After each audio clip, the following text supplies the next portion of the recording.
Cara menghindari diri dari interaksi orang-orang yang berpotensi merugikan hidup kita.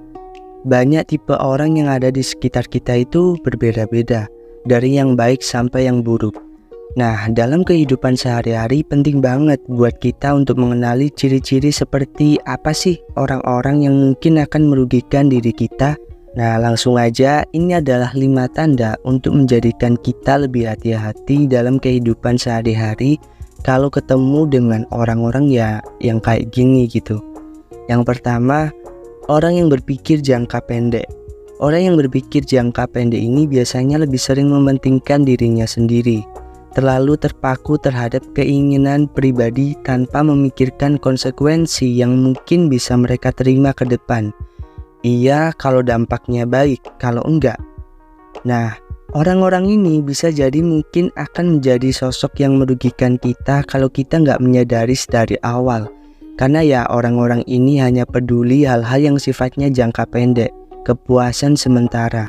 Tipe orang ini biasanya akan sering lari dari tanggung jawab. Contoh nih, misal kita kerjasama dengan orang-orang ini. Di dalam hal apapun, biasanya kata-kata dari awalnya akan sangat manis sekali. Ya namanya juga mau kerjasama kan, mau ngelobi, jadinya ya harus manis dong. Nah, kita perlu hati-hati karena nanti kalau ada satu hal yang nggak bisa mereka terima sama apa yang udah dibayangkan mereka, mungkin kegagalan dan lainnya, mereka akan cenderung meninggalkan tanggung jawab. Nah ya gak enaknya kita jadi sendirian nih mikirnya. Nah, sebelum terjadi nih buat menghadapi orang kayak gini, kita harus paham tanda-tandanya dari awal. Apakah orang ini benar-benar komitmen dengan apa yang diucapkan? Apakah bisa bertanggung jawab? Yang kedua, menghindari tanggung jawab. Nah, yang kedua ini adalah lanjutan dari poin pertama tentang berpikir jangka pendek. Tapi kita akan lebih spesifik membahas tentang lari dari tanggung jawab. Ketika seseorang lari dari tanggung jawab, itu bisa menciptakan ketidakstabilan dalam sebuah hubungan dan situasi kehidupan dalam sehari-hari.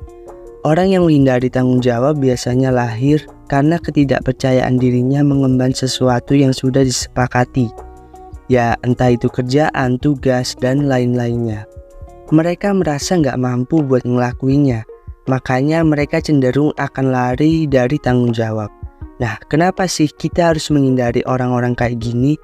Sudah jelas bahwa dalam pembagian sesuatu atau tanggung jawab, kita akan merasakan kebingungan dan kesusahan sendiri kalau berhadapan dengan orang yang kayak gini. Apalagi di tempat kerja, individu ini hanya akan menghasilkan dampak buruk di lingkungannya. Selain itu, orang-orang ini akan sulit mengakui kesalahan. Pada akhirnya yang paling terdampak adalah orang sekitarnya yang harus mengambil alih tanggung jawab dan bekerja 2 kali. Dan ya itulah kenapa kita harus paham ciri-ciri dari orang yang lari dari tanggung jawab ini, supaya ya nggak nyusahin kita sendiri gitu. Yang ketiga, ketidakjujuran yang terus-menerus. Ini udah wajib banget kita pahami sebagai orang-orang yang akan merugikan diri kita. Dengan mengetahui ketidakjujuran satu kali aja, itu sebenarnya udah mencelakai suatu hubungan. Nah, ini apalagi kalau nggak jujur terus-terusan. Ini udah di level yang harusnya di cut off sih. Ya udah nggak usah temenan aja, nggak apa-apa. Tapi ya nggak usah dibenci juga. Ya cuma menghindar aja sih. Nah, akibatnya itu apa aja sih kalau kita nggak jujur gitu? Akibat dari hal ini akan menciptakan ketidakpercayaan. Nah, repotnya adalah kalau kita udah dicap sebagai orang yang gak jujur, ya kita akan kehilangan sebuah relasi karena ya gak ada yang mau temenan sama kita gitu. Banyak yang akan menjauhi kita. Dampak lainnya, kita akan kehilangan beberapa kesempatan dalam hidup. Entah itu kerjaan, mimpi, cita-cita, atau apapun itu karena orang-orang udah gak percaya lagi sama kita. Jadi penting banget kalau kita udah tahu dampak buruk dari ketidakjujuran, seharusnya kita juga bisa menghindari orang-orang yang berpotensi tidak jujur juga terhadap kita. Yang keempat, menipu dan memanipulasi. Ini adalah tanda yang menurutku paling bahaya yang harus kita hati-hati kalau berurusan dengan orang yang tipe seperti ini. Menipu dan memanipulasi ini bisa tentang apapun ya. Dari mulai informasi, situasi, atau bahkan perasaan orang lain. Nah, bahayanya adalah biasanya orang-orang yang melakukan hal ini itu adalah orang-orang yang sudah menguasai tentang psikologi manusia.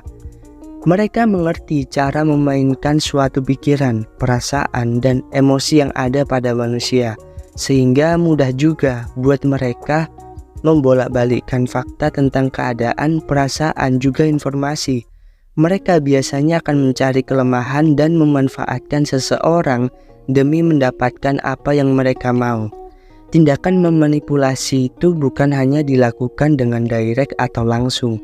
Bisa jadi juga karena narasi atau cerita lewat kata-kata yang mereka bangun di sosial yang cenderung bohong dan tidak sesuai fakta.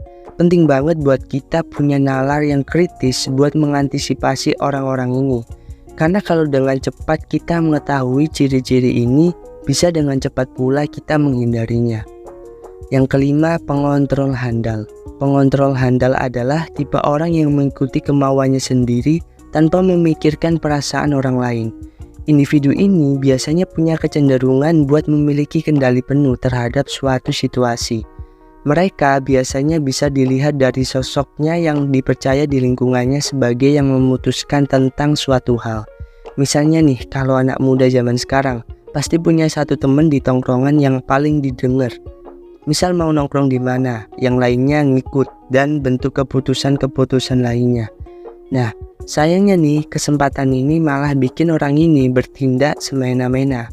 Karena mereka merasa pemegang kontrol. Mereka juga sampai kehilangan kontrol untuk dirinya sendiri, bahkan sampai tidak memperdulikan orang lain. Cara mengenali orang-orang ini cukup dengan melihat beberapa keputusan yang mungkin lebih banyak menguntungkan dirinya dibanding orang lain. Nah, biasanya kalau udah ketemu nih, kita bisa coba buat mengingatkan baik-baik. Kalau sekali, dua kali kita nggak digubris, ya berarti ya waktunya kita menjauh dari circle pertemanan yang kayak gitu. Sudah saatnya untuk menyelamatkan diri kita sendiri. Nah, itu tadi adalah 5 tipe orang yang berpotensi untuk merugikan kita. Terima kasih udah nonton video Your 20s ini. Semoga ada yang bisa dipetik meskipun sedikit, seenggaknya bisa jadi lebih baik. Jangan lupa like dan subscribe kalau kalian suka konten ini, dan jangan lupa share biar lebih banyak orang yang tahu. Sekian, aku Jody, sampai ketemu di video selanjutnya. See you.